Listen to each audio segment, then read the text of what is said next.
Olá, pessoal. Bem-vindos a mais um programa Fé e Ciência, pela sua IPP TV. Esse programa que quer discutir com você a boa fé e a boa ciência. Essa relação perfeita que existe entre o que entendemos pela fé ser verdade e o que nós conseguimos detectar pela ciência como verdadeiro. O programa que traz cientistas, teólogos, para esse bate-papo fantástico entre fé e ciência. E hoje nós temos um convidado para lá de especial. Todos os nossos convidados são especiais, é claro. Mas hoje nós temos um aqui incrivelmente especial. Eu considero o grande criacionista do Brasil, propagador da verdade bíblica de que fomos feitos prontos por um Deus extremamente inteligente. É o príncipe dos criacionistas. A minha referência, né? Eu cresci como um propagador também dessa verdade bíblica, aprendendo com o mestre Adalto Lourenço, professor Adalto Lourenço. Adalto, um privilégio imenso tê-lo aqui. Sinta-se bem-vindo e vamos bater um papo incrível aqui sobre o universo, não é? Sem dúvida, é um prazer estar aqui. Muito obrigado, Marcos, pelo convite feito. E vamos ver as coisas boas que Deus tem preparado para a gente. Olha, Adalto é uma referência para muitos. Eu viajo pelo Brasil nas minhas palestras e as pessoas vêm conversar comigo e dizem assim, você conhece aquele professor? Eu falo, Adalto Lourenço? Eles, todo mundo conhece o Adalto no Brasil. Ele está meio fugido e a gente está com essa campanha, Volta Adalto, não é? Vamos ver se essa campanha funciona. E o nosso programa sempre se inicia conhecendo um pouco mais sobre o nosso convidado. Então é a sessão Adalto Lourenço por Adalto Lourenço. Adalto, como é que você começou nessa vida, né, de divulgar a verdade científica sobre as nossas origens? Como você começou escrevendo seus livros? Nós vamos comentar sobre eles. Conta um pouquinho do Adalto. Bom, primeiro, nunca foi meu plano fazer isso que eu estou fazendo. Isso é uma coisa assim muito interessante, já que Deus tinha um outro plano diferente para mim. Meu alvo, eu me formei em física e tudo que eu queria fazer era ficar no meu cantinho fazendo a minha pesquisa, bem sossegado e tudo mais. Mas Deus tinha outros planos. Pouco a pouco eu comecei a perceber o quão necessário era esse conhecimento da ciência, principalmente entre nós os cristãos. A gente não tinha muita coisa, quase ninguém falava. Tudo era assim, é pela fé. A resposta era sempre pela fé. Eu falava, não, isso aqui nós sabemos como é que funciona. Daí foi um processo, pouco a pouco, de começar a dar palestras, ser convidado aqui e ali e tudo mais. E o meu desejo sempre foi que as pessoas conhecessem a verdade. Então, Deus foi colocando essas coisas todas juntas. E o resultado aí vieram os livros e coisas e tais. Aí foi praticamente essa a ideia. Não foi nada assim planejado, tá, a princípio. Mas deixa eu colocar um ponto aí, foi totalmente planejado pelo Senhor Deus. Tá? Não foi aleatório. Eu hoje olho para trás e vejo como Deus foi assim metódico em seguir passo a passo do plano que Ele tinha para atingir os objetivos especiais que Ele também tinha. Então foi mais ou menos assim. Ô Adalto, e conta aí para nós, que ideia é essa de escapar para os Estados Unidos? O que é que você está fazendo por lá, homem de Deus?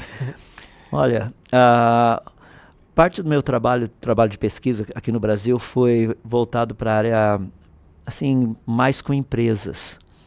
Então eu dependo muito de empresas para o meu trabalho, para poder ter o dinheiro suficiente para botar comida na mesa. E mais ou menos 2012, 2013, já deu para perceber que o país estava assim um pouquinho problemático nessa área, porque as empresas começaram a cortar as verbas de pesquisa. E eu dependia delas para pesquisa. Então eles preferiam muito mais manter os mesmos produtos, só dar uma arrumadinha aqui, uma arrumadinha ali, do que na verdade você começar com um produto novo, alguma coisa nova assim. E Deus abriu essa porta para a gente ir para os Estados Unidos. De novo, eu tenho dito às pessoas, sou apenas servo. Eu não fui para ficar, eu não sei o que Deus tem em mente. O que Ele tiver em mente para mim tá bom. Eu sei meu destino final. Isso eu tenho certeza. tenho o passaporte para entrar no meu destino final, a passagem já foi comprada, o destino é certo, eu só não sei que hora sai o voo. E não estou falando dos Estados Unidos. Tá? Eu acho que eu vou pedir para o Lucas colocar aqui o e-mail do Adalto, o WhatsApp do Adalto, para vocês mandarem umas mensagens assim, volta, Adalto, tá bom, gente? Brincadeira, a gente não vai colocar não, Adalto. Mas, pessoal, vocês que estão nos escutando, né? O Brasil precisa do Adalto aqui, não? Quem sabe, né, Adalto? Eu tenho orado por isso, tá? Que Deus te traga de volta para o nosso país. Mas olha, Adalto, fica quietinho, ele não vai falar nada, ele está dizendo que ele quer voltar sim, gente. Olha, Adalto, hoje nós temos um programa muito, muito especial. A gente vai falar sobre um assunto incrível. Será que o caos gerou o universo que nós vemos? Olha, a gente está mostrando aqui, né, na nossa TV, esse modelo que os naturalistas gostam muito de propagar por aí. Eles dizem que há uns 13,7 bilhões de anos atrás, não existia nada. Não tinha matéria, não tinha energia, não tinha espaço, não tinha tempo.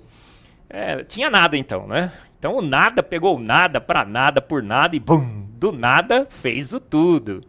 Construiu as galáxias, os planetas, os asteroides, os cometas, as estrelas e tudo mais. Então a história que ouvimos é que do caos se fez o cosmos. Será que do caos nós temos o cosmos? O que você acha, Adalto? Olha, primeiramente, é muito legal quando a gente pensa nisso daí, porque nós descobrimos na área dos fractais e tudo mais, na matemática, que existe ordem no caos, e é verdade. Então nós sabemos disso. Mas o caos que é proposto aqui pela teoria do Big Bang jamais teria produzido a complexidade e os graus de complexidade que nós encontramos no universo. Sejam eles em estrelas, sistemas solares, estruturas galácticas, seja o que for. É muita organização para um sistema caótico ter produzido. Isso porque nós conhecemos as leis da natureza, os processos naturais, jamais isso teria acontecido. Ou seja, a origem de tudo isso não pode ser o caos, certeza. Diz que uma grande explosão formou uma nuvem gasosa em expansão. Essa explosão, entre aspas, né, que a gente... alguns dizem que não é uma explosão, mas o nada, de repente, pum, liberando toda a matéria do universo, deve ter feito um barulho, né? Olha, eu fico pensando, quando a gente trata do Big Bang, e eu fui adepto ao Big Bang por muitos anos, eu tinha esse posicionamento evolucionista teísta que eu abandonei há quase 30 anos atrás, porque não leva a lugar nenhum. Algo que foi muito interessante para mim ali, ao estudar o Big Bang, é que as pessoas sempre diziam o seguinte: você acredita então que o negócio foi criado pronto? Eu falei, sim, mas como esse negócio teria sido criado pronto? Fala, olha, quer ver? Se nós pegarmos o Big Bang, tá? Tem um período ali chamado período inflacionário. É praticamente ali aquele pedacinho do tempo Planck. 10 elevado a menos 43 segundos. Nesse tamanho de tempo assim, infinitamente pequeno, o universo teria que ter saído do tamanho de um próton e ter chegado praticamente do tamanho da nossa galáxia, 100 mil anos-luz de diâmetro o negócio. Isso no tempo de 10 elevado a menos 43.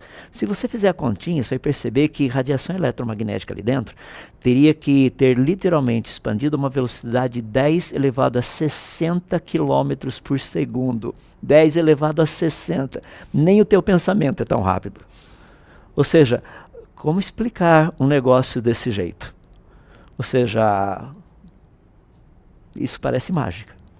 E dizem, né, Adalto, que essa primeira explosão, o máximo que ela poderia ter produzido é uma nuvem gasosa em expansão, de hidrogênio e hélio. Mas a gente olha para o universo, como nós estamos vendo aqui, né? Esse universo é magnífico.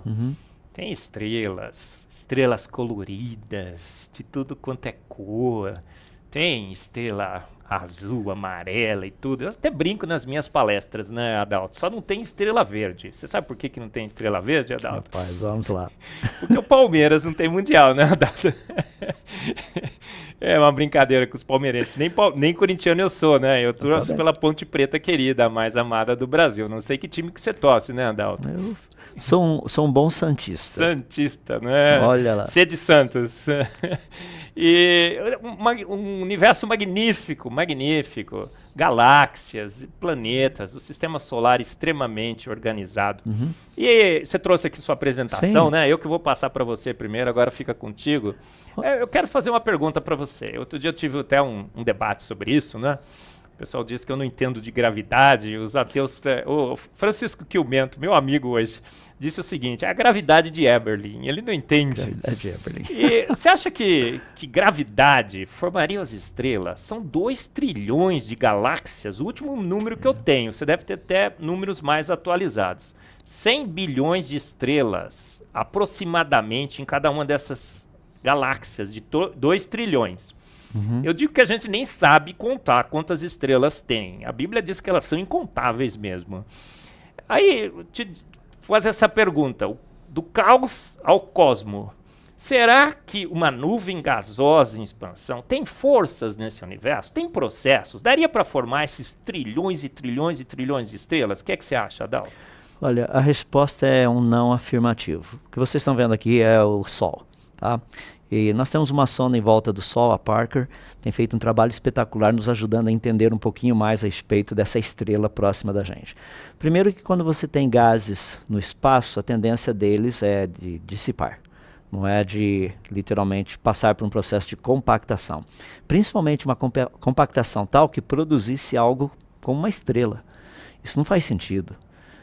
Quando nós pegamos, por exemplo, o Sol, que transforma cerca de 4 milhões de toneladas de matéria em energia por segundo, você vê um negócio gigantesco como esse, o campo gravitacional que ele possui, como ele consegue manter um grupo de planetas ao seu redor, se bem que ele tem a maior massa, entende? Quando a gente compara com todo o sistema solar, mas tem o menor momento de inércia. É meio complicado a coisa, sabe? Tem algumas coisas assim que não batem.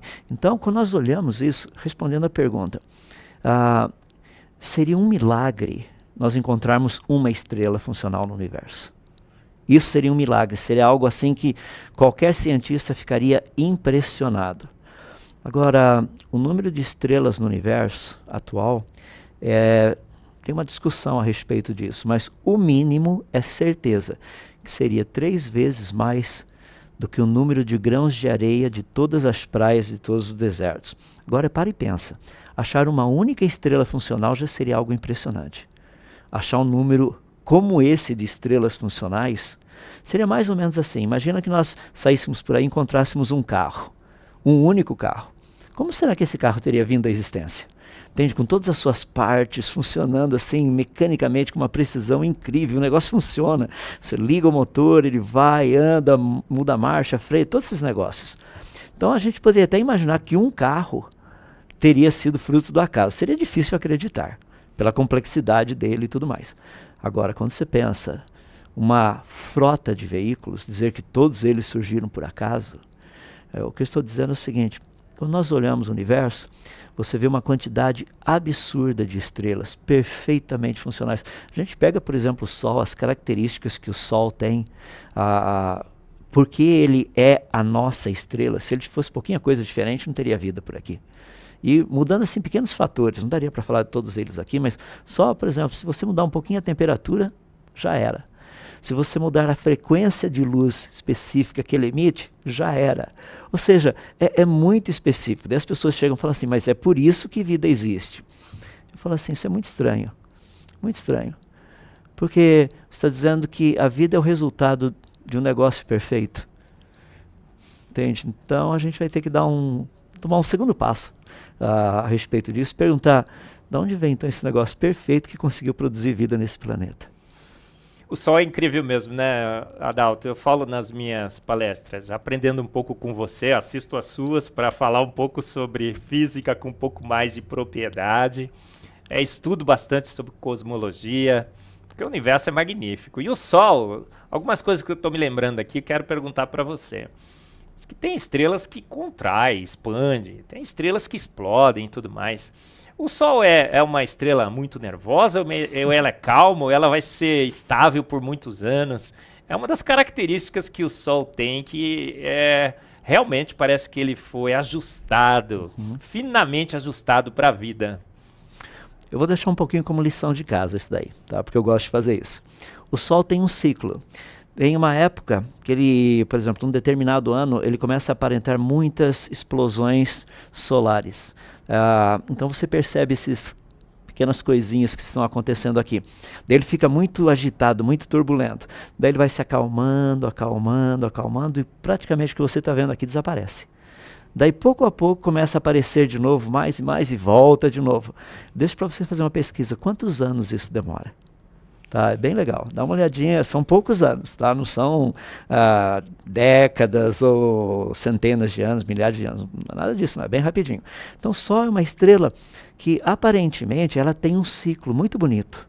Tá? E a gente conhece bem esse ciclo, estamos estudando esse ciclo, mas ela tem algumas características que são muito interessantes, porque ela, como uma estrela, de uma forma assim geral, ela possui características muito peculiares com respeito à vida do nosso planeta. Isso é fascinante.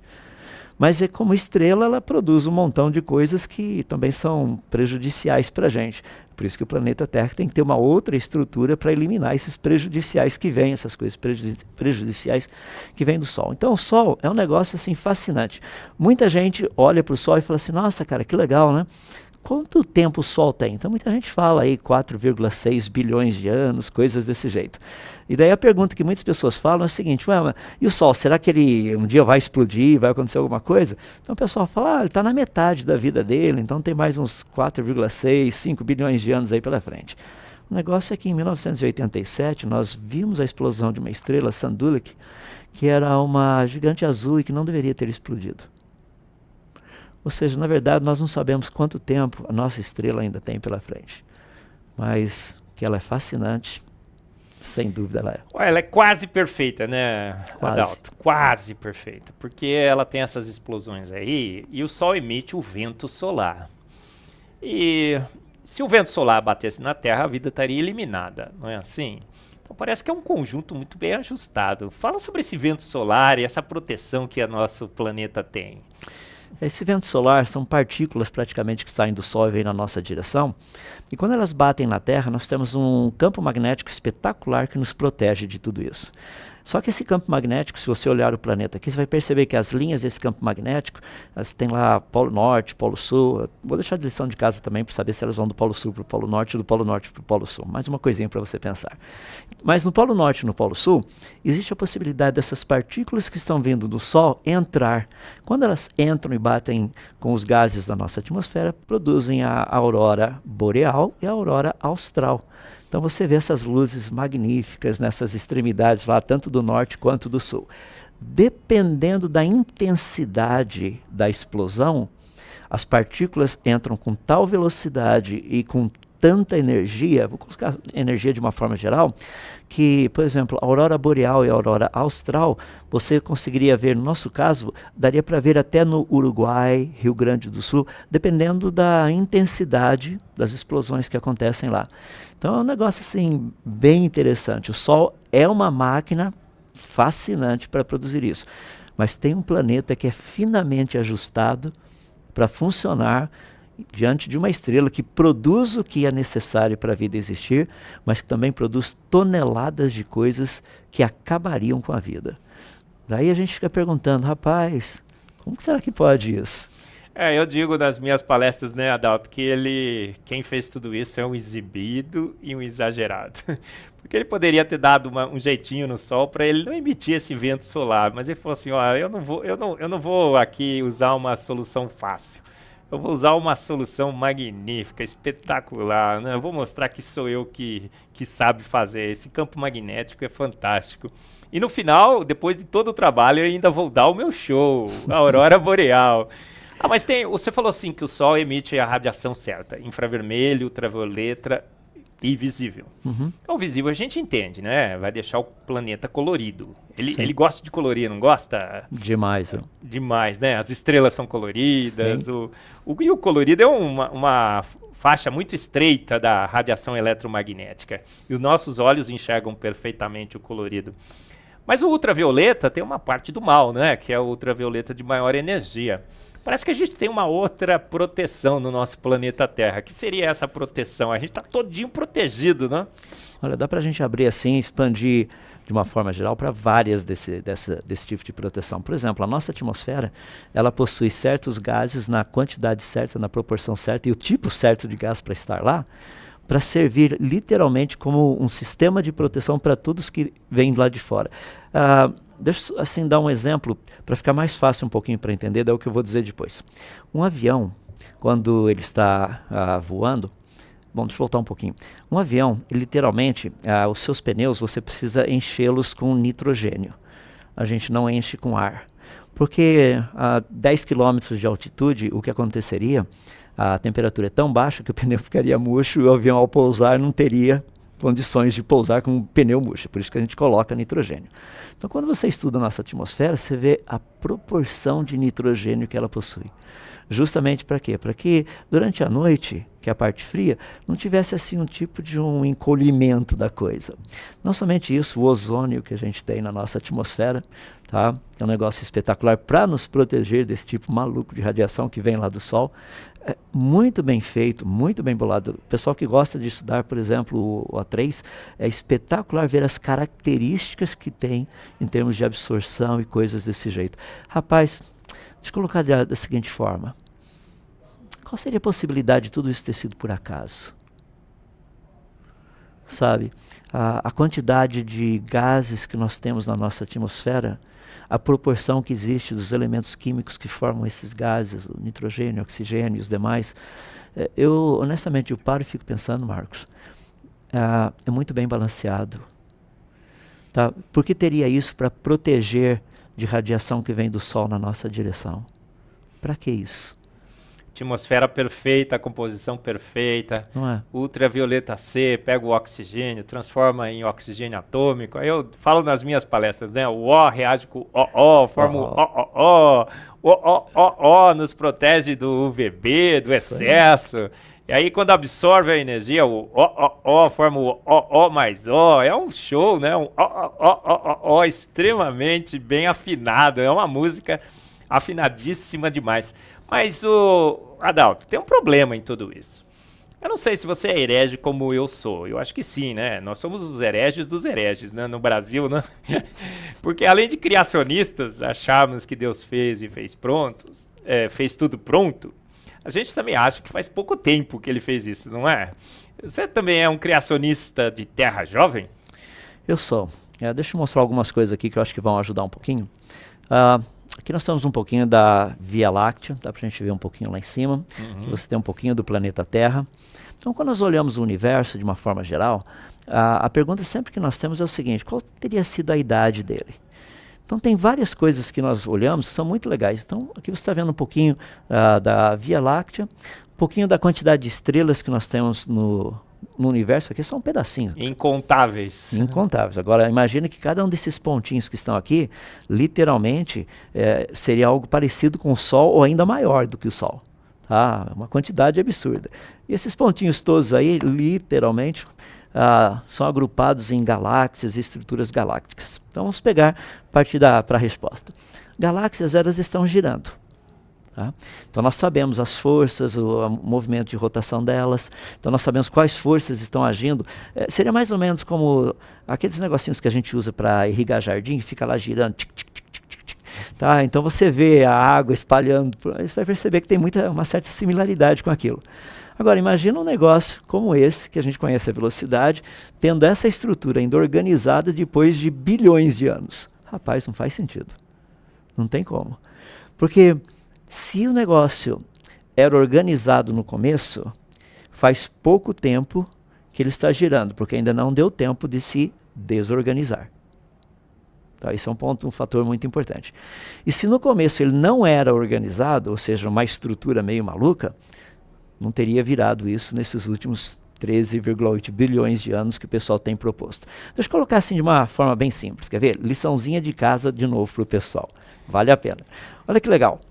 Calcule a massa do Sol. Tá? Isso aí a gente encontra, dá uma olhadinha lá na Wikipédia, alguma coisa assim. A massa do Sol. Vê quanto disso seria hidrogênio. Tá?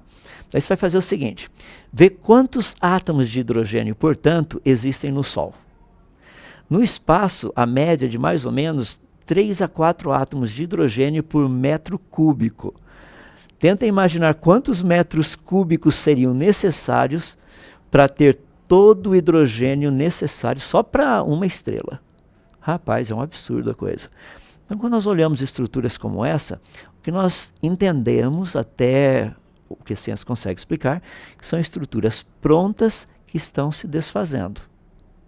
Mas como elas possuem uma estrutura muito, muito bem ajustada ainda, deve ter sido pouco tempo. Deixa eu me ilustrar com uma coisinha, acho que vai ficar mais fácil.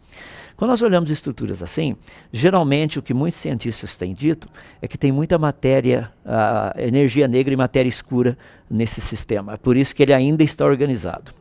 Deixa eu mostrar como é que isso funciona. Imagina que você comprasse um jogo de pneus e colocasse no seu carro. E depois de andar 100 mil quilômetros, você viesse me mostrar os pneus. Você chegaria e diria assim, o seguinte, olha só os pneus aqui do meu carro, são perfeitos, já andei 100 mil quilômetros. Olha, tem até aquelas borrachinhas espetadinhas, quando você compra um pneu novinho e tudo mais. Falo, cara, 100 mil quilômetros, desse jeito. Você vai falar, não, você não entendeu. É que tem uma camada de matéria escura e fria em volta do pneu que dá essa aparência de jovem para ele. Ele falou, tá bom, matéria escura e fria, vamos nessa. Olha, o universo, quando o pessoal diz que apenas 4% dele, 23%, desculpe, de uma forma, voltando um pouquinho, 4% dele seria matéria bariônica e o resto é matéria escura e fria, energia negra e tudo mais. Eu não estou dizendo que isso não exista, mas o que isso tem sido utilizado é só para promover uma idade prolongada do universo. Eu brinco, né? Essa matéria escura é o Saci Pererê da ciência, né? Todo mundo sabe que existe, mas ninguém nunca viu, não é, Edalto? Eu comento com o pessoal que parece que a gente não tem muito assim, nós não descobrimos a diferença entre energia negra e magia negra, sabe? A gente precisa melhorar um pouquinho ali nesses dois. O Chesterton disse isso, né? O grande filósofo, eu sou fã do Chesterton, ele disse assim, quem não crê em Deus, ele disse de uma forma diferente, mas foi o Pondé que parafraseou. Ele disse assim, quem não crê em Deus, crê num monte de bobagens. Matéria escura, energia escura, nessa camada protetora de pneu. Mas tem um paradoxo aí, né? Eu acho que quem defende um universo antigo e uma terra antiga, chegaria assim para você, Adalto, falaria assim, Adalto, você é físico, você conhece a velocidade da luz, você conhece o tamanho do universo, você sabe que tem galáxias a uma distância aí, em anos-luz, de bilhões e bilhões e bilhões de anos. Como é que você cria no universo e numa Terra os dois jovens? Você crê que o universo é jovem também? Sim, creio. Universo e Terra jovem, a minha oposição. Como é que você crê no universo jovem se a luz demoraria bilhões e bilhões de anos para chegar aqui? Isso faz sentido? Esse é um exemplo que a gente tem. Tá? É uma galáxia muito interessante, é a GN Z11 ou 11Z, depende de como o pessoal tem colocado aí. Vamos colocar da seguinte forma. Imagina que eu pudesse voltar 60 anos atrás. Eu estou com 62 anos. Imagina que eu pudesse te levar de volta ao passado. Então, se você pudesse me ver há 10 anos atrás, eu teria 52 anos. Se você pudesse me ver há 20 anos atrás, eu teria 42 e assim por diante. Até chegar a 60 anos atrás, eu teria 2 anos de idade. Então, quanto mais no passado você voltasse, mais jovem você deveria me ver. Isso assim seria bem básico. O universo, no universo nós temos condição de fazer isso. Porque quando eu vou olhando em direção ao passado, vou olhando o universo, estou vendo como ele era e não como ele é. Deixa eu dar um exemplo. Se eu ligasse para um amigo meu que morasse lá no Japão agora, ligasse para ele e falasse assim, o sol está brilhando agora? A resposta que ele me daria, se ele é cientista, ele diria o seguinte, eu não sei. Você fala, mas como você não sabe? Só ir lá fora e dar uma olhadinha. Eu falo, não, eu estou aqui fora. E o sol não está brilhando? Não, ele está brilhando. É que nós não vemos a luz do sol como ele é agora. Essa luz do sol demora 8 minutos e 19 segundos para chegar até aqui. Então, quando eu olho para o Sol, eu estou vendo como ele teria sido há 8 minutos e 17 segundos atrás. Isso é muito legal, sabe por quê? Porque quanto mais distante eu olhar, eu teria condição de ver como o universo era no início. Então, se eu estiver a bilhões de anos-luz de distância, essa luz vendo até aqui, chegando até aqui, iria me mostrar como ele teria sido há bilhões de anos atrás. Por exemplo, essa galáxia, assim, deixou todo mundo surpreso, sabe por quê? Porque é uma galáxia completa, complexa, perfeitamente funcional no início do universo. Eu acho legal porque o pessoal diz assim, olha, o fato de uma galáxia tão massiva ter existido logo depois que as primeiras estrelas começaram a se formar é um desafio para alguns modelos teóricos atuais de formação de galáxias. Rapaz, é um problema, realmente. Sabe por quê? No início não teria galáxias prontas, mas isso cria um problema. Se no início elas já estavam prontas, como é que hoje ainda nós vemos galáxias? Porque se há bilhões de anos atrás elas já eram maduras, hoje elas já deveriam ter morrido. É o problema de se ficar o bicho come, se correr o bicho pega, não é assim, Adalto? Olha só, se a galáxia fosse muito antiga, e 13 bilhões já estaria desfeita, né? Uhum. E se fosse jovem não estaria assim como a gente está vendo. Tem água, inclusive, tem elementos mais pesados. Fala um pouco mais, como é que a gente sabe que ela é uma galáxia antiga no universo jovem? Deixa eu aproveitar, tem esse exemplo e tem mais um exemplo aqui, que dá para a gente trabalhar um pouquinho, só apertar aqui, vai, tá? Nós encontramos tipos de radiação vindo de pontos muito distantes para cá, como no caso esse aqui, ultravioleta, que ela não seria possível simplesmente com alguns elementos químicos básicos na estrela ou mesmo ao redor, ali naquele ponto da galáxia. Ou seja, essa energia tem que passar, vai ser refeita em outras formas para chegar para a gente ver aqui no formato de ultravioleta.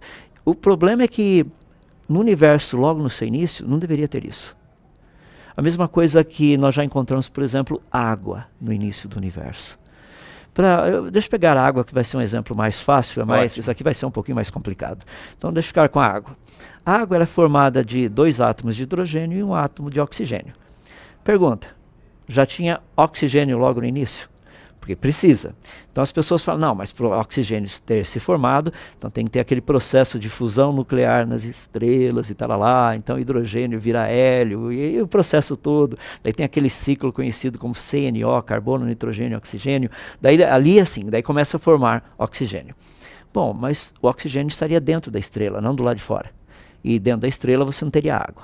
Então a estrela teria que explodir para que o oxigênio estivesse lá dentro, pudesse sair, e daí juntamente com os átomos de hidrogênio formar as moléculas de água.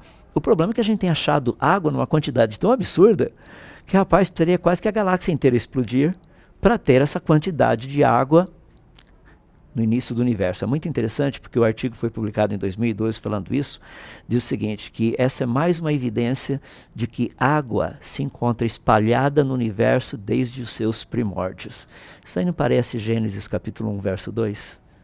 Porque Gênesis 1, 2, ali nos é dito que o Espírito de Deus pairava por sobre as águas, e ele está falando logo no início do universo. Então a Bíblia diz que no início do universo havia água. Bacana. Vamos olhar, está lá. Pessoal, vocês têm também disponível uma grande palestra do professor Adalto Lourenço. Nós tivemos aqui no ano passado, novembro, ali no Trip Meliá, Rua Maranhão, um congresso incrível, 31 palestras dos mais diferentes especialistas nas mais diferentes áreas. E o Adalto deu uma palestra fantástica sobre o universo, falou dessa galáxia aqui, falou de vários outros exemplos. Tem um exemplo lá que você falou da Roma Antiga. Fala um pouquinho qual a analogia da Roma Antiga com essas galáxias? A analogia foi uma pesquisa que foi feita por um grupo de pesquisadores. Eles descobriram elementos numa galáxia que não deveriam estar lá. Então o exemplo que eles deram foi mais ou menos o seguinte. Imagina você na cidade de Roma fazendo uma pesquisa arqueológica. Então começa a cavar, depois de cavar muito, desce lá quase 10 metros de profundidade, você encontra resquícios da Roma Antiga, tá? E de repente você começa a escavar um pouquinho mais e fala, que legal, isso aqui era a Roma de 2000 anos atrás. Você acha um baú naquela Roma de 2000 anos atrás, e a hora que você abre o baú está cheio de notas de euro.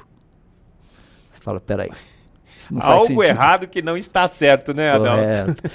O que esse pessoal tem descoberto são coisas assim, mais ou menos como essa. Dá uma olhadinha aqui. Isso são galáxias prontas, maduras, tá? Isso aqui tem sido com o pessoal de pesquisa aqui no Chile, com o ALMA. Tem duas linhas aqui bem interessantes. Essa de baixo aqui é que é proposta pelo modelo Big Bang. Tá? Ou seja, isso é o predito. Não deveríamos encontrar galáxias maduras no início do universo. A linha de cima é o que nós temos encontrado. Só galáxias maduras no início do universo. Isso faz sentido, porque a segunda lei da termodinâmica nos diz claramente que, com o passar do tempo, a tendência de qualquer sistema é ir do organizado para o desorganizado. Ou seja, se nós pudéssemos voltar um certo período de tempo no passado, nós encontraríamos um universo mais organizado do que ele é hoje. E se dali nós pudéssemos voltar um pouco mais no passado, isso é segundo a segunda lei da termodinâmica. Isso daí não é crença, é uma lei. Então você vai voltando, vai chegar uma hora que o universo vai ser perfeito. Então, pessoal, assista a palestra do Adalto no segundo TDI Brasil, no canal da TDI Brasil. O Lucas vai colocar aqui o link para você acessar. Várias evidências, né, de que o universo foi feito pronto por um ser de extrema inteligência. Mas aí o pessoal vai falar assim, mas o que é isso que foi feito pronto? Porque a gente vai ler em Gênesis 1, 2 e 3, tem uma palavra lá que é o Ion, né? E o pessoal fala assim, é óbvio que esse Ion aqui é do hebraico, quando se interpreta, são eras.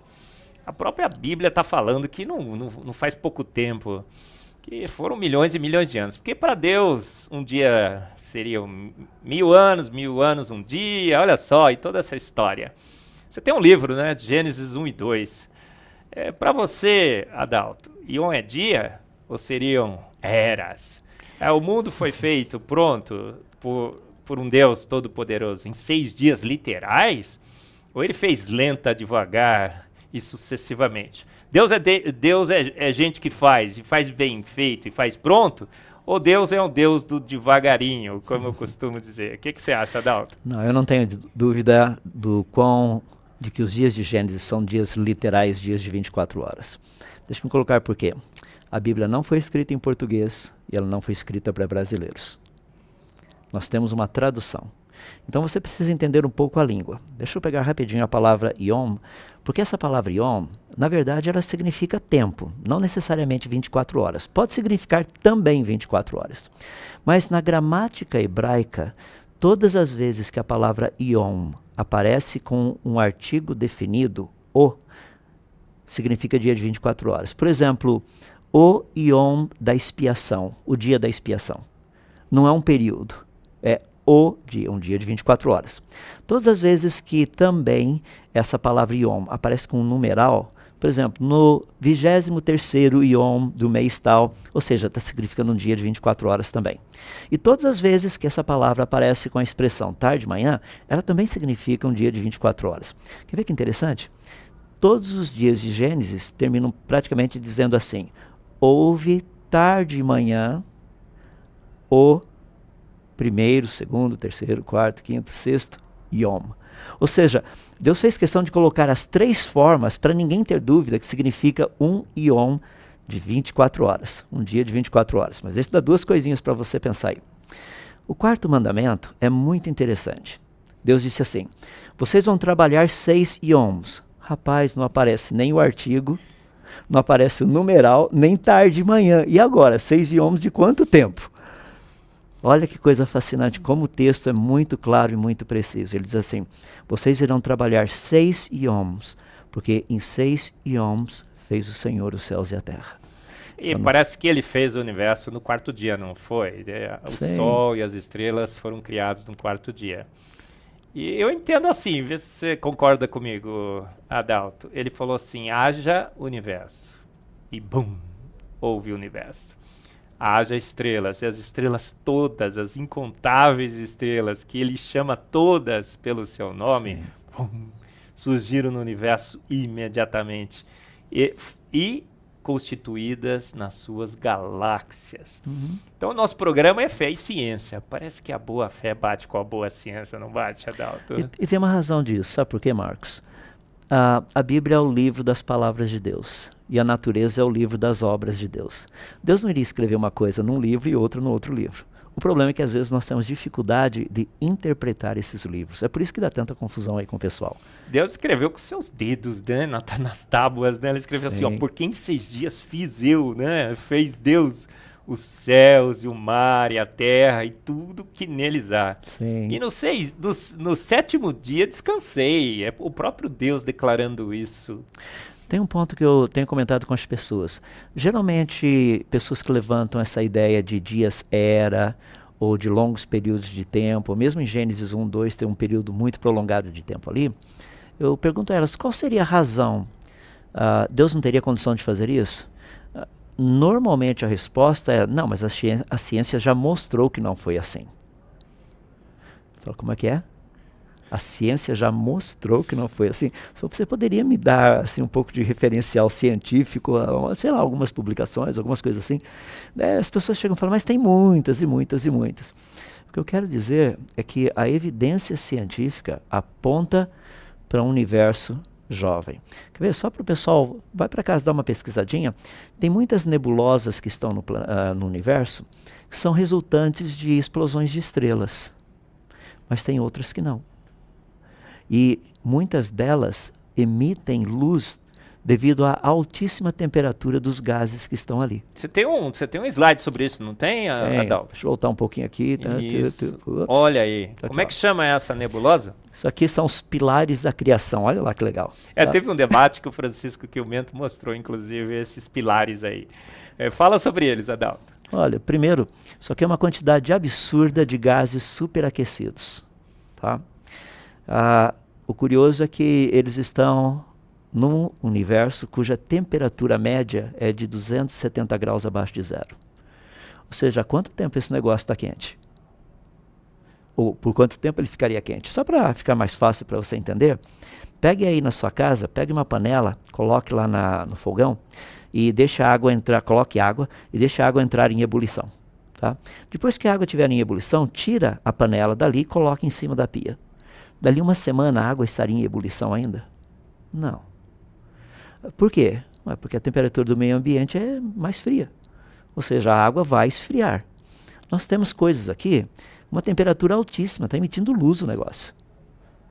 Tá? Ou seja, você está falando de átomos com níveis muito altos de excitamento, de excitação, porque você está vendo um negócio assim espetacular, muita energia. Se esse negócio tivesse bilhões de anos, não teria mais isso daí. E tanto é que eu gosto de mostrar isso aqui, porque você percebe a quantidade de gases todos aqui. Olha que legal, se eu tirar um pouquinho, com o infravermelho dá para ver o que está por trás. Ops, desculpe-me. Dá uma olhadinha quantas estrelas não estão por trás de tudo isso que a gente não vê. Com o infravermelho dá para a gente ver o que está ali por trás. Então esses pilares são fabulosos, são mais uma evidência de que o universo não pode ser tão antigo assim. Mas aí eles dizem o seguinte, né? Nesses pilares tem uns pontinhos luminosos, seriam maternidades de estrelas. As estrelas estão nascendo ali? Eu tenho conversado com as pessoas a respeito disso. Olha, pessoal, me desculpa, mas berçário nasce criança, né? Berçário de estrela era para nascer estrela. Você poderia me dar o nome de uma única estrela que tenha sido presenciado o fato dela ter vindo à existência nesses últimos 500 anos que a gente tem telescópio? Bisbilhotamos o universo por 500 anos, não vimos nenhum bebê nascer por aí, né? Não. Temos visto muitas estrelas morrendo. Tanto é que eu li um artigo há algumas semanas atrás, a impressão que se tem é que morre uma estrela por segundo no universo. Agora, se morre uma estrela por segundo, por que nós não temos mais estrelas nascendo? Eu li um outro artigo, isso foi 2014, 2015, e a equipe que escreveu o artigo disse que praticamente todas as estrelas que deveriam nascer no universo já nasceram. Olha, é incrível, mas vamos voltar ao tema do nosso bate-papo aqui, do caos ao cosmo, ou cosmos, como alguns costumam chamar.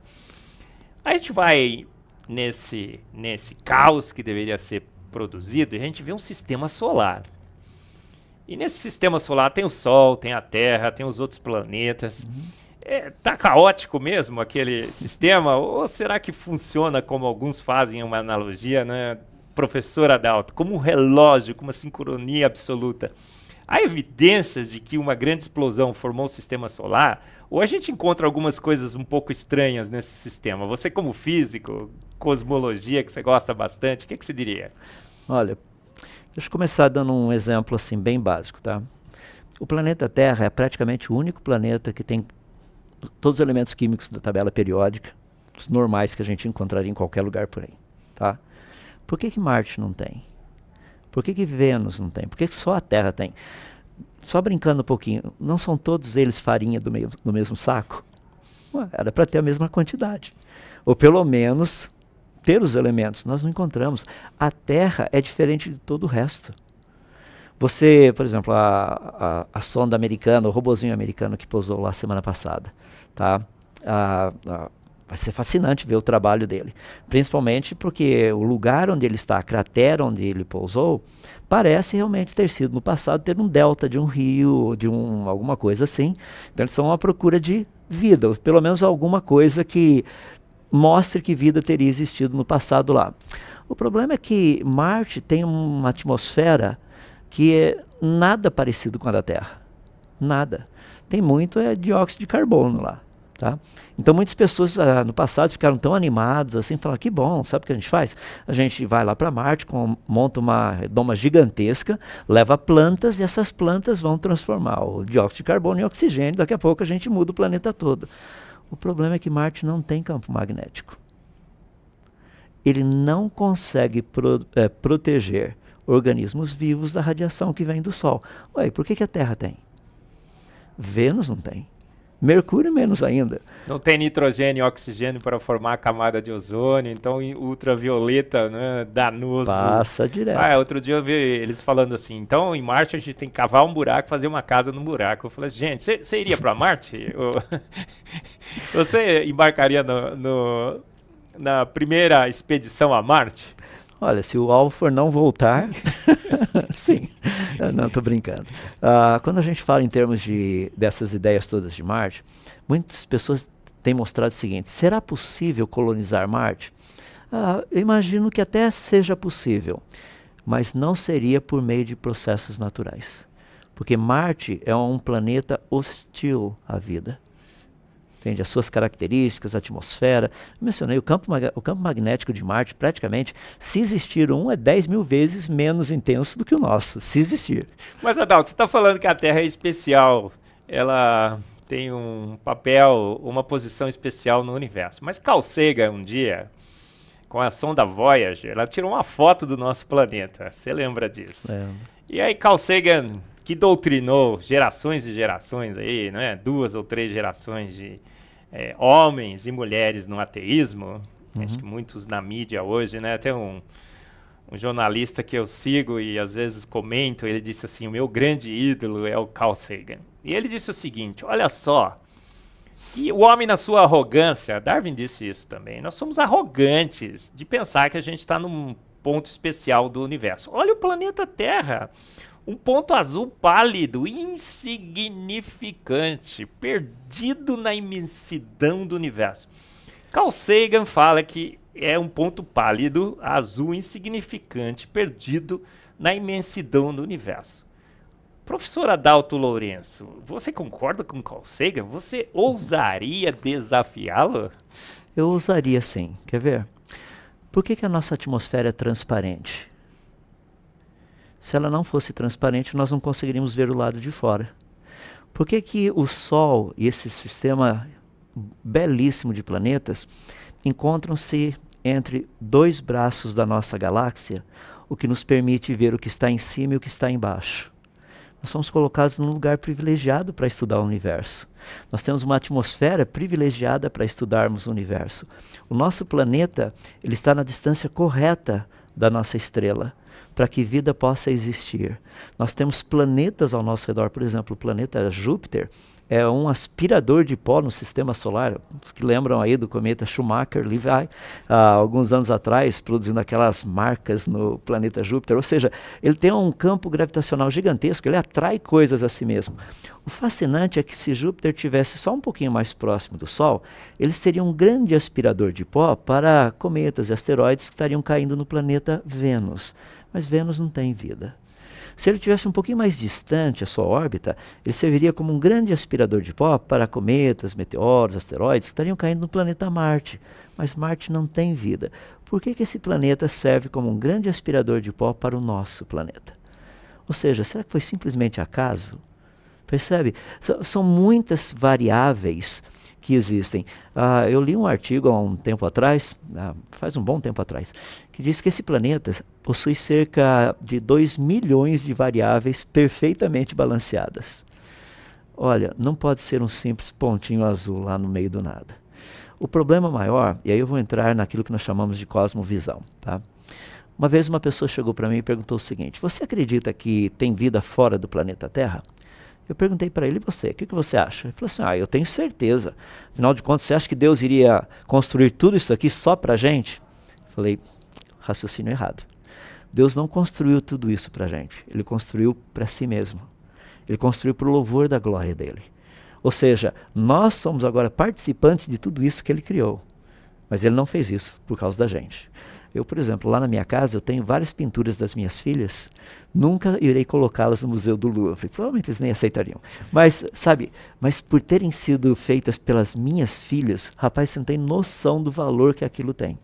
Tá? É muito precioso. A Bíblia nos diz que todas as coisas foram feitas por meio do Verbo, o Filho amado. Sabe, ele quem trouxe a existência a todas as coisas. Então é algo fascinante a gente ver esse universo, ver esse sistema solar perfeito, esse planeta Terra exuberante, com todos os seus detalhes, todas as suas variáveis funcionando perfeitamente. Eu não sei se você é Carl Sagan, eu sou Adalto Lourenço. É a minha referência. Viu, Adalto? Então, olha, nas minhas palestras, né, copiando um pouco, parafraseando um pouco o que você falou, aí eu digo assim: a gente talvez não esteja no centro do universo, mas nós habitamos a suíte presidencial do universo. Um planeta para lá de especial. Tamanho, Carl Sagan, não é documento. Não é porque é pequeno ou grande, né? Nós temos que ver as condições. Mais de 1.200 condições eu falo nas minhas palestras. Outro dia eu estava pedindo as referências. Eu estou somando, né? Vários livros que eu estou lendo. Planeta para lá de especial. A NASA vive anunciando. A NASA vive anunciando. Extra, extra, extra. Achamos outra Terra. E outro dia, a Elisa Vargas deu uma entrevista para a revista Veja. O repórter, né, perguntou para ela assim: olha, Elisa Vargas, achamos aqui um planeta, é o Kepler 186f, eu acho que foi isso. E como é que vai ser aí? Será que a gente vai achar vida em outros planetas? Vai achar outro planeta Terra? Ela disse assim: nossa, depois de acharmos esse outro planeta, que é praticamente uma Terra, achar vida em outro planeta nesse universo é uma questão de tempo. Aí eu pus no meu Face, né? Eu pus assim: é uma questão de tempo, sim, Elisa Vargas. 2 eternidades, talvez 3. Porque o planeta é para lá de especial, não é? Olha, eu digo que é fake news, que a gente deveria procurar o Procon quando a NASA anuncia esses exoplanetas aí. Sim. Você crê que um dia nós descobriremos outro planeta que acomodaria a vida como a Terra? O que você acha, Adalto? Olha, Marcos, essa é uma pergunta muito interessante. A impressão que eu tenho, isso é impressão, tá? É que a resposta é não. Deixa-me colocar o porquê eu penso nisso. Imagina que vida inteligente tenha surgido em algum outro lugar no universo. Eles teriam descoberto as mesmas leis que nós descobrimos aqui. Talvez os nomes sejam diferentes, mas eles descobriram as mesmas coisas. Eles descobriram que para você mandar sinais de radiação, ondas de rádio, tá, para comunicação, no espaço interestelar e no espaço intergaláctico, são certas frequências específicas. Não é qualquer coisa que funciona. O rádio tem que estar certinho na estação correta.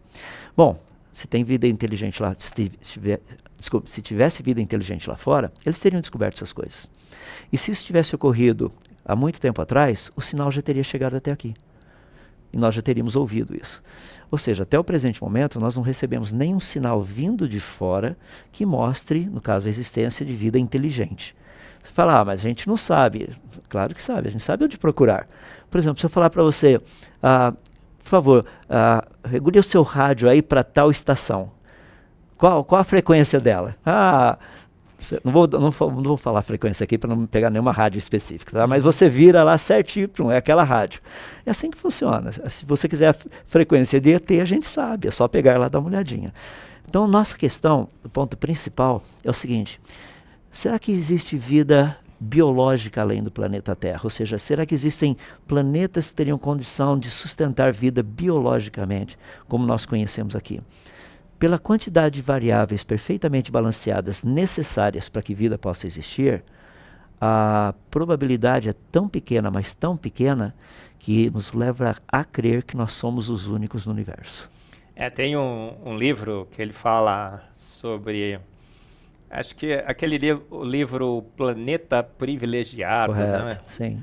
E outros livros, mesmo de pessoas que não defendem o design inteligente ou o criacionismo. E alguns cálculos já foram feitos e esgota os recursos probabilísticos do universo. Correto. O limite de... tem um limite probabilístico que diz que qualquer processo que tenha uma probabilidade menor que 1 em 10 elevado a 50, né? Uhum. Você consideraria não só improvável, mas totalmente impossível. Uhum. Então, essa história, né, que nós vamos encontrar vidas em outros planetas como o planeta Terra, é estatisticamente impossível. Sim. Então é fake news, gente. A gente tem um planeta para lá de especial. Eu imagino que Carl Sagan, ele não teve a oportunidade de ver muito daquilo que ele falou se tornando realidade, através do que o Hubble tem descoberto, através do que os outros nossos grandes telescópios têm descoberto. Principalmente agora, o Weber, que deve estar subindo agora no segundo semestre desse ano, que vai ser um super telescópio, muito mais possante do que o Hubble e tudo mais, o que nós vamos aprender, o que nós vamos descobrir. Porque, na verdade, o que nós descobrimos é que o universo, ele é um local totalmente contra a vida e não a favor da vida. Por isso que o planeta Terra é tão especial. Porque é um local que consegue acomodar tantas formas diferentes de vida, uma biodiversidade maluca como que a gente tem, mas maluca mesmo. Que planeta é esse que consegue acomodar todo esse tipo de coisa, assim, essa variedade incrível? Ou seja, tem que ter sido muito bem planejado para poder sustentar tudo isso. Não é um simples ponto azul. E a gente entende, né, Adalto, professor Adalto e eu, muitos que estão nos ouvindo, espero que também pensem assim, que o universo e a Terra são jovens porque as evidências são muito grandes. E a gente tem falado muito aqui nos programas anteriores sobre um achado espetacular. Eu sempre digo, né, que quem fez esse achado perdeu uma grande chance. Ela disse outro dia que ela estava chateada porque os criacionistas de Terra Jovem, como eu e você, estamos usando o achado científico dela para achar que o planeta é jovem. A Mary Schwartzer, já falamos sobre ela aqui, tecido mole em osso de dinossauro. E a partir desse achado, eu digo isso, né, Adalto? A Mary Schwartzer, uma cristã, ela perdeu uma grande chance. A grande chance de entrar para a história como uma mulher cristã, uma cientista de coragem, anunciando ao mundo um grande achado de que a Bíblia estava certa, que a fé e a razão, a fé e a ciência andam juntas. Porque em Jó, né, a Bíblia diz, né, que Jó contemplou os dinossauros. Deus fala assim, Jó, veja aí o braquiossauro que eu criei e tudo mais. Mas ela, comprometida com os milhões e milhões de anos, evolucionista teísta, como entendo que ela deva ser, ela disse assim, não, gente, não foram milhões e milhões de anos, uma reação de Fenton preservou, a gente sabe que isso não seria possível. Você também ficou como eu, extremamente confortado na sua crença, numa terra jovem, num universo jovem, com mais essa grande descoberta científica de que dinossauros foram extintos há poucos anos atrás, não milhões e milhões de anos, que tecido mole é realmente uma evidência claríssima, que não só o universo é jovem, mas a vida nesse planeta também é muito jovem. Comenta um pouco sobre esse achado espetacular. O que você acha disso, do que eu falei, das implicações de tudo isso? Não, sem dúvida. Quando nós olhamos para coisas assim, sempre a pergunta que me vem à mente é a seguinte: por que as pessoas perderam a capacidade de ver o óbvio? Ou seja, nós temos ali uma evidência de algo que não iria sobreviver milhões e milhões de anos. Para e pensa, 65,5 milhões de anos.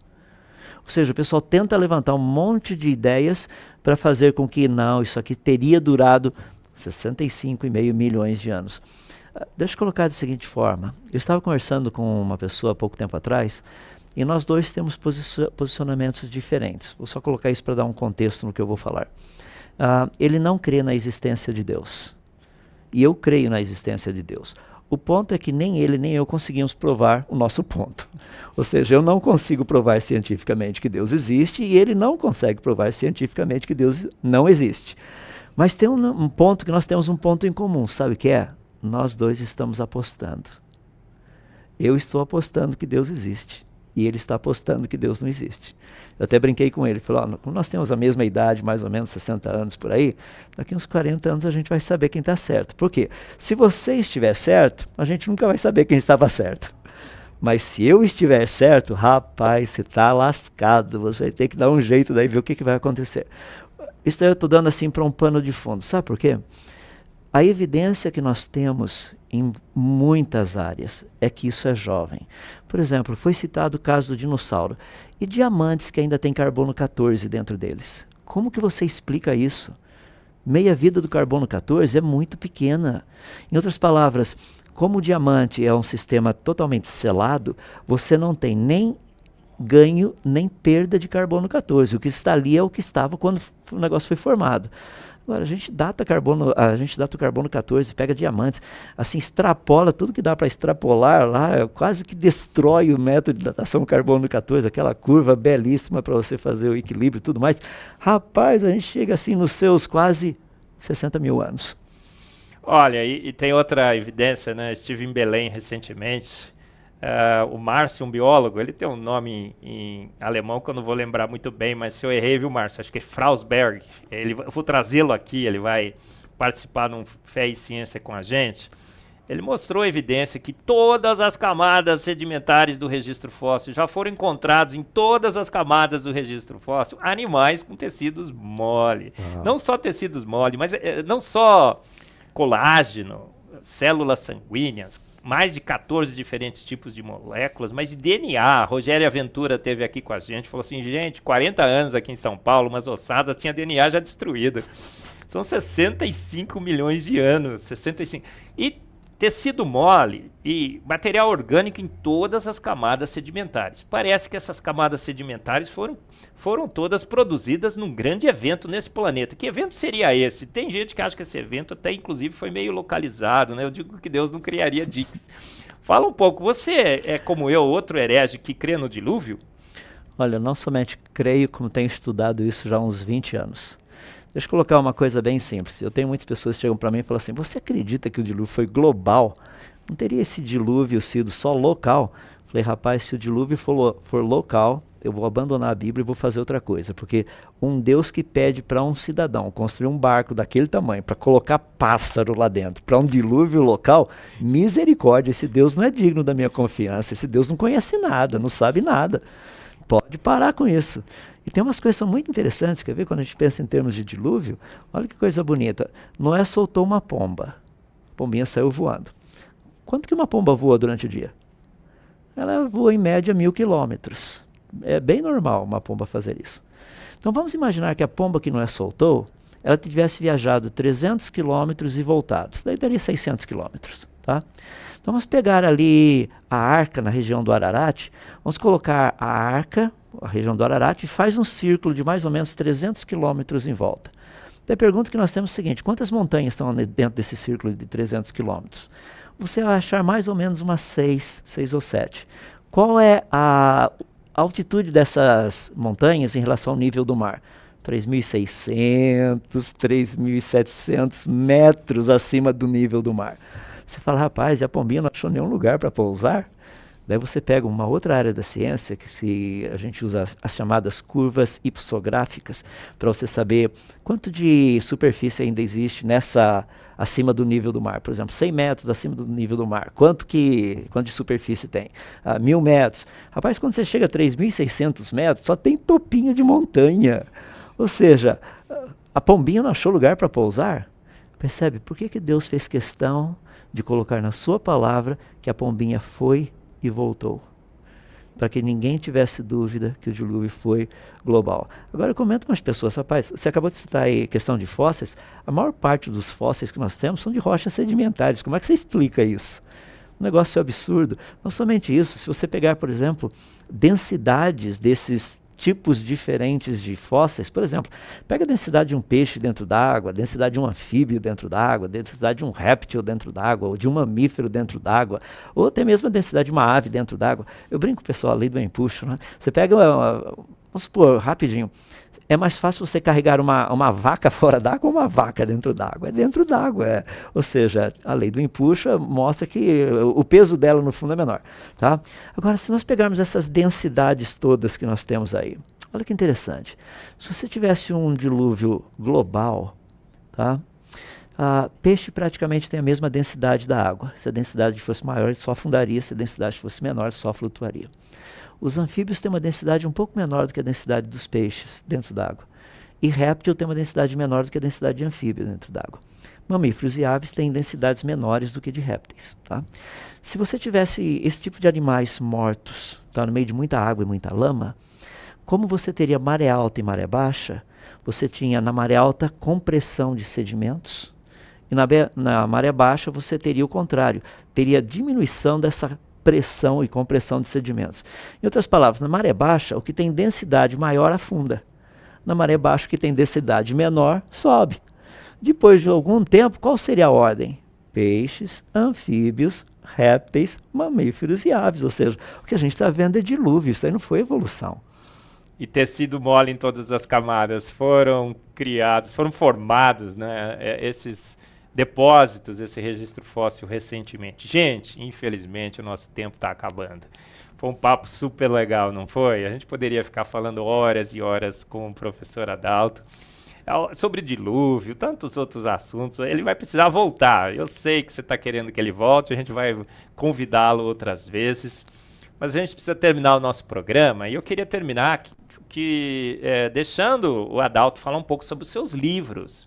Se você quer ouvir um pouco mais do professor Adalto Lourenço, você tem também essa oportunidade de assistir a palestra dele lá no nosso segundo TDI Brasil, no primeiro também, que você tem palestra.